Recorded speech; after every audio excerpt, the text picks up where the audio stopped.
Hi viewers, இன்றைக்கி நாம் TNPSC பாலிட்டியில் முக்கியமான இந்த டாபிக்ஸ் பார்க்கலாம். பொது வாழ்வில் ஊழல் தடுப்பு நடவடிக்கைகளை குறித்து இந்த வீடியோவில் பார்க்கலாம். அதுக்கு முன்னாடி சப்ஸ்கிரைப் பண்ணிட்டு பாருங்கள், பக்கத்தில் இருக்கிற பெல் ஐக்கானை கிளிக் பண்ணிக்கோங்க. அப்போ தான் அடுத்த வீடியோ உங்களுக்கும் மற்றவங்களுக்கும் நோட்டிஃபை ஆகும். வாங்க பார்க்கலாம். பொது வாழ்வில் ஊழல் தடுப்பு நடவடிக்கைகள். ஊழல் தடுப்பு நடவடிக்கைகளை பற்றி வரையறை சொன்னவர்களை ஃபஸ்ட்டு வரையறை. அரசியல் ஊழல் என்பது தனிப்பட்ட நலனுக்காக பொது அதிகாரத்தை சட்டத்துக்கு புறம்பாக பயன்படுத்துவதாகும் என்று சொன்னவர் யார் அப்படின்னா ஊழலை குறித்ததான வரையறை. இந்த வரையறை சொன்னவர் சூட்டிபன் டி மொரிசு தான் இந்த வரையறையை சொன்னவர். அப்புறம் நெக்ஸ்ட்டு, செயல் ஒன்று நடைபெறும் பொருட்டு செல்வாக்கு செலுத்துவதற்காக 3 தரப்புக்கு பொருள் சேவை மறைவாய் வழங்குவது தான் ஊழல் அப்படின்னு சொன்னவர் இயன் சீனியர். அப்புறம் ஃபஸ்ட்டு இந்திய அரசு 1947 ஊழல் தடுப்பு சட்டம் இயற்றியது 47. அப்புறம் பல்வேறு திருத்தங்கள் ஊழல் தடுப்பு சட்டம் நடைமுறைக்கு வந்தது. திருத்தங்கள்லாம் செய்து அப்புறமா நடைமுறைக்கு வந்தது 1988. அப்புறம் இந்திய குற்றவியல் நடைமுறை சட்டம் தண்டனை சட்டம் கொண்டு வரப்பட்ட ஆண்டு 1860. இந்திய குற்றவியல் நடைமுறை சட்டம் கொண்டு வரப்பட்ட ஆண்டு 1880. வருமான வரி சட்டம் வழக்கு பிரிவு கொண்டு வந்த ஆண்டு 1961. அப்புறம் மத்திய ஊழல் தடுப்பு சட்டம் கொண்டு வரப்பட்ட ஆண்டு 1988. அதான் ஊழல் தடுப்பு சட்டம் நடைமுறைக்கு வந்தது தான். ஊழல் தடுப்பு சட்டம் கொண்டு வரப்பட்ட ஆண்டு 1988. மத்திய அரசு பணியாளர்கள் ஊழலை குறித்து விசாரிப்பது தான் இந்த மத்திய ஊழல் தடுப்பு சட்டம் 1988 கொண்டு வரப்பட்டது. அப்புறம் மாநில ஊழல் தடுப்பு அமைப்பு 1964 கொண்டு வரப்பட்டிருக்கு. இது மாநில அரசு பணியாளர்கள் ஊழலை விசாரிக்கும் அமைப்பாக இருக்குது. இரவல் பெயரில் பரிமாற்றங்கள் தடுப்பு சட்டம் 1988. இரவல் பெயரில் பரிமாற்றங்கள் தடுப்பு சட்டம் 1988 கொண்டு வரப்பட்டது. பண மோசடி தடுப்பு சட்டம் 2002. பண மோசடி தடுப்பு சட்டம் கொண்டு வரப்பட்ட ஆண்டு 2002. பண சலவை தடுப்பு சட்டம் கொண்டு வரப்பட்ட ஆண்டு 2002 தான். பண சலவை தடுப்பு சட்டம்னா என்னென்னா, வெளிநாட்டு பணம் நம் நாட்டுக்கு வருவது, பதுக்கிய பணம், அதுதான் பண சலவை. அது தடுக்கிற சட்டம் 2002 கொண்டு வரப்பட்டது. அப்புறம் அந்நிய செலாவணி மோசடி தடுப்பு சட்டம். அந்நிய செலாவணி மோசடி தடுப்பு சட்டம் கொண்டு வரப்பட்ட ஆண்டு 1986. இந்திய நுகர்வோர் சட்டம் கொண்டு வரப்பட்ட ஆண்டு 1986. இந்திய நுகர்வோர் சட்டம் கொண்டு வரப்பட்ட ஆண்டு 1986. ஊழலுக்கு எதிராக இந்திய இயக்கம் தற்போது யாருடைய தலைமையில் இயங்குகிறது அப்படின்னா அண்ணா ஹசாரே தலைமையில் இயங்குகிறது. மத்திய புலனாய்வு ஆணையம் அப்படின்னா சிவிசி தான். இதுதான் லஞ்ச ஒழிப்புத்துறை ஆணையமாக இருக்குது. மத்திய கண்காணிப்பு ஆணையம், ஊழல் தடுப்பு ஆணையம், இது எல்லாமே இவைகள் எல்லாம் லஞ்ச ஒழிப்பு ஆணையங்களாக இருக்குது. இதில் ஒரு தலைவர் 2 உறுப்பினர்கள் இருப்பாங்க. முதல் சிவிசி இயக்குனர் யார் அப்படின்னா தரம்நாத் கோலி தான். முதல்ல சிவிசி இயக்குனராக இருந்தவர் தரம்நாத் கோலி அவர்கள். அப்புறம் ஊழலுக்கு எதிராக முதலில் பரிந்துரை அளித்த குழு எது அப்படின்னா சந்தானம் குழு தான். 1964 பிப்ரவரியில் இந்த சந்தானம் குழுவில் தலைவராக இருந்தவர் சந்தானம் தான். இவர் தான் முதல்ல ஊழலுக்கு எதிரான பரிந்துரை அளித்த குழுவாக இந்த குழு சந்தானம் குழு தான் இருக்குது. சந்தானம் குழு தனது பரிந்துரை அதாவது அறிக்கை சமர்ப்பித்த ஆண்டு 1964 மார்ச் 31. அப்புறம் ஆகஸ்ட் 25 1998 சட்ட அந்தஸ்து வந்தது. சட்ட அந்தஸ்து வந்த ஆண்டு 25 ஆகஸ்ட் 1998. சிவிசி சட்டம் ஆக்ட் கொண்டு வந்த ஆண்டு 2003 செப்டம்பர் 11 தான் நடைமுறைக்கும் வந்திருக்கு அந்த சட்டம். அப்புறம் சிவிசி தலைவர் எத்தனை பேர்னா ஒருத்தர் தான், உறுப்பினர் 2 பேர். நியமனம் செய்கிறவர் யார் அப்படின்னா குடியரசுத் தலைவர். பதவி நீக்கம், பதவி பிரமாணம் எல்லாமே சிவிசி தலைவருக்கு செய்கிறவர் குடியரசுத் தலைவர் தான். அப்புறம் பரிந்துரை, இந்த சிவிசி தலைவருக்கு பரிந்துரை செய்கிறவர்கள் யாரெல்லாம் இருக்காங்க இந்த தேர்வுக்குழுவில் அப்படின்னா, இந்த தேர்வுக்குழுவில் ஃபஸ்ட்டு தலைவராக பிரதமர் இருக்கார். அப்புறம் உள்துறை அமைச்சர், லோக்சபா எதிர்க்கட்சி தலைவர் தான் பரிந்துரை செய்கிற தேர்வுக்குழுவில் இவர்கள் தான் இருக்கிறாங்க. இவங்களுடைய பதவிக்காலம், சிவிசி அவங்களுடைய பதவிக்காலம் என்ன அப்படின்னா 4 வருஷம் அல்லது 65 வயது. அவங்களுடைய ஊதியம் யூபிஎஸ்சிக்கு சமமான சம்பளம் தான் இவங்களுக்கு வழங்கப்படுது. யூபிஎஸ்னால் தெரியும், யூனியன் பப்ளிக் சர்வீஸ் கமிஷன், அவங்களுக்கு கொடுக்குற சம்பளத்துக்கு சமமாக தான் சிவிசி தலைவருக்கும் உறுப்பினருக்கும் வழங்கப்படுது. பதவி நீக்கம் வந்து உச்சநீதிமன்றம் மூலமாக குடியரசுத் தலைவர் செய்கிறாரு. அப்புறம் சிபிஐனா உங்களுக்கு தெரியும், தலைவர் சிறப்பு காவல்துறை 1941. தலைவர் வந்து இயக்குனர் தான். சிபிஐயுடைய தலைவர் எப்பயும் இயக்குனர் தான். பதவிக்காலம், அவங்களுடைய பதவிக்காலம் 2 ஆண்டுகள். இந்த குழு சந்தானம் குழு பரிந்துரைப்படி கொண்டு வரப்பட்டுச்சு தான் இதுவும். இந்த சிபிஐயும் வந்து சந்தானம் குழு பரிந்துரைப்படி கொண்டு வரப்பட்டது. தலைமையகம், சிபிஐ தலைமையகம் டெல்லியில் இருக்குது.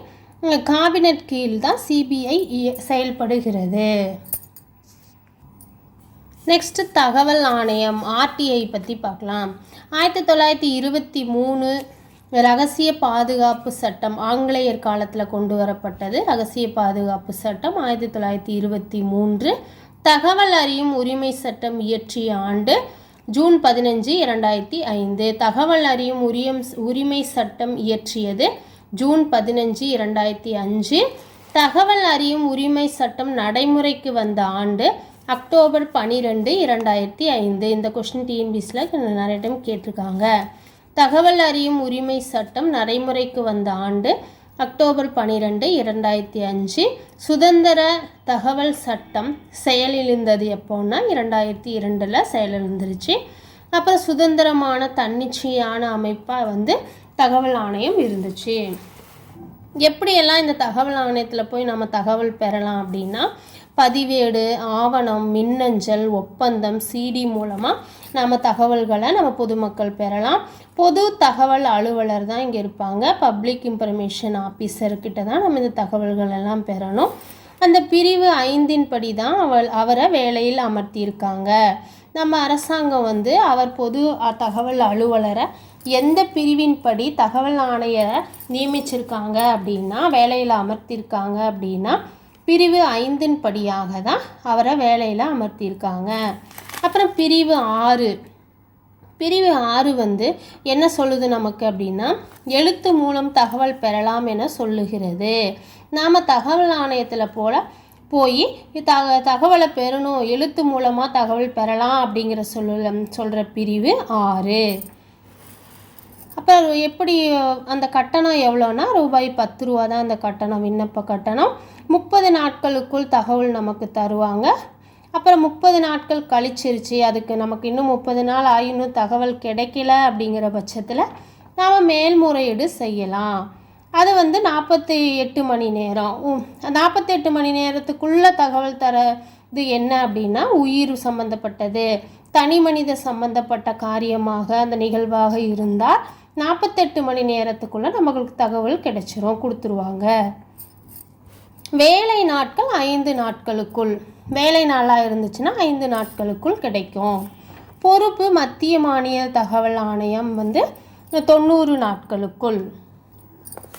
அப்புறம் மத்திய தகவல் ஆணையம் பிரிவு 12 2005 தான் அமைக்கப்பட்டது. ஆர்டிஐ வந்து பிரிவு 12 2005 அமைக்கப்பட்டது. சிவில் கோர்ட்டுக்கு சமமானது தான் மத்திய தகவல் ஆணையம். முதல்ல ஒரு தலைவர் ஆணையர் இருப்பார், தலைமை ஆணையர். 10 தகவல் ஆணையர்கள் வரை இருப்பாங்க. அப்புறம் நியமிப்பவர் யார் மத்திய தகவல் ஆணையத்தில் அப்படின்னா, குடியரசுத் தலைவர் தான் அந்த தலைமை ஆணையரை நியமிக்கிறாரு. மற்றவர்களையும் பதவி பிரமாணம் செய்கிறவரும் குடியரசுத் தலைவர் தான் அவங்களுக்கு செய்து வைக்கிறாரு. ஆண்டு அறிக்கை இவங்க யார்கிட்ட சமர்ப்பிக்கிறாங்க அப்படின்னா குடியரசுத் தலைவரிடம்தான் மத்திய தகவல் ஆணையம் தனது ஆண்டு அறிக்கையை சமர்ப்பிக்கும். இந்த மத்திய தகவல் ஆணையத்துக்கு பரிந்துரை செய்யும் குழுவெல்லாம் யார் அப்படின்னா, யாரெல்லாம் அந்த குழுவில் இருக்காங்க அப்படின்னா, பிரதமர் இருக்கார், அப்புறம் பிரதமரால் நியமிக்கப்படும் கேபினெட் அமைச்சர்கள் இருப்பாங்க, மக்களவை எதிர்க்கட்சி தலைவர் இருப்பாங்க. அப்புறம்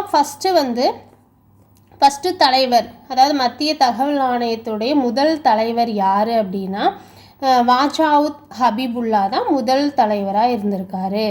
3 ஆண்டுகள் பதவிக்காலம் எவ்வளோ அப்படின்னா, மத்திய தகவல் ஆணையத்துடைய பதவிக்காலம் 3 ஆண்டுகள் அல்லது 65 வயது வரை.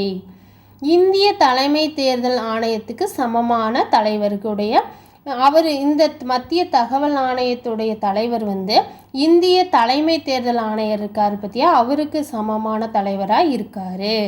ஜம்மு காஷ்மீரில் இந்த ஆணையம் இல்லை. எந்த மாநிலத்தில் மத்திய தகவல் ஆணையம் இல்லை அப்படின்னா ஜம்மு காஷ்மீர். அப்புறம் மாநில தகவல் ஆணையம், இது தனியாக கொடுத்துருக்கேன், இது பார்க்கலாம்.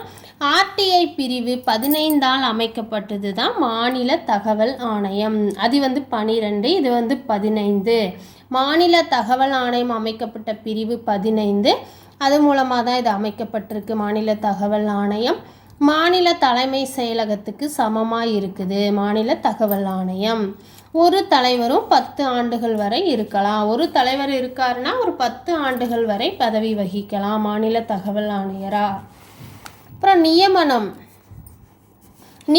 யார் செய்வாங்கன்னா, மத்திய தகவல் ஆணையத்தில் குடியரசுத் தலைவர் கொடுக்குறாரு. இங்கே பதவி பிரமாணம் கொடுக்குறவர், நியமனம் செய்கிறவர் ஆளுநர். மாநிலம்னா ஆளுநர் நமக்கு தெரியும். ஆண்டு அறிக்கை இவங்க யார்கிட்ட கொடுக்குறாங்க அப்படின்னா மாநில ஆளுநரிடம்தான் தனது ஆண்டு அறிக்கையை மாநில தகவல் ஆணையம் வழங்குகிறது. மத்திய தகவல் ஆணையம் தனது ஆண்டு அறிக்கையை குடியரசுத் தலைவரிடம் வழங்குகிறது. இவங்க ஆளுநரிடம் வழங்குறாங்க. அப்புறம் பரிந்துரை, மாநில தகவல் ஆணையத்துக்கு பரிந்துரை செய்கிற குழு எது அப்படின்னா முதலமைச்சரால் நியமிக்கப்படும் கேபினெட் அமைச்சர்கள், அப்புறம் சட்டசபை எதிர்க்கட்சி தலைவர்கள் எல்லாம் சேர்ந்து தான் பரிந்துரை செய்கிறாங்க. இந்த மத்திய தகவல் ஆணையத்துடைய பதவிக்காலம் 5 ஆண்டுகள் அல்லது 65 வயது வரை. இந்த மாநில தகவல் ஆணையத்துடைய முதல் தலைவர் யாருன்னா எஸ் ராமகிருஷ்ணன் அவர்கள். அப்புறம் தமிழ்நாட்டில் ஒரு தலைவர் இருக்காங்க, 4 ஆணையர்கள் இருக்காங்க. இப்போ நம்ம தமிழ்நாட்டுடைய தகவல் ஆணையத்துடைய தலைவர் யார், அவர் பேர் என்னன்னு நல்லா தெரிஞ்சு வச்சுக்கோங்க, அது முக்கியம். அப்புறம் மாநில தலைமை தேர்தல் ஆணையத்திற்கு சமமாக இருக்காங்க. மாநில தலைமை தேர்தல் ஆணையம் இருக்குல்ல, அதுக்கு சமமானவர்கள் தான் இவங்க. மாநில தகவல் ஆணையமும் மாநில தலைமை தேர்தல் ஆணையத்துக்கு சமமானவர்கள். அப்புறம் 1997 மார்ச் 4 தமிழ்நாடு மாநில தகவல் ஆணையம் அமைக்கப்பட்டது. அப்புறம் மத்திய தகவல் ஆணையம் அமைக்கப்பட்ட ஆண்டு நீங்கள் எனக்கு கமெண்ட் பண்ணுங்கள், கமெண்ட் பாக்ஸில் கமெண்ட் பண்ணுங்கள், நான் பார்க்குறேன். நீங்கள் கமெண்ட் பண்ணுங்கள். இது முக்கியமான ஆண்டு தான். ஆல்ரெடி நம்ம வீடியோலேயே நான் சொல்லியிருக்கேன், மத்திய தகவல் ஆணையம் அமைக்கப்பட்ட ஆண்டு. இதை கமெண்ட் பண்ணுங்கள், உங்கள் விருப்பங்களை சொல்லுங்கள் கமெண்ட் பாக்ஸில். வீவர்ஸ், இந்த வீடியோ இதோட முடிச்சிக்கிறேன். நெக்ஸ்ட் ஒரு முக்கியமான வீடியோவில் நம்ம பார்க்கலாம். இந்த வீடியோ உங்களுக்கு பிடிச்சிருந்தால் மறக்காமல் சப்ஸ்கிரைப் பண்ணுங்கள். உங்கள் விருப்பங்களை கமெண்ட் பாக்ஸில் தெரிவிங்க. நன்றி, வணக்கம்.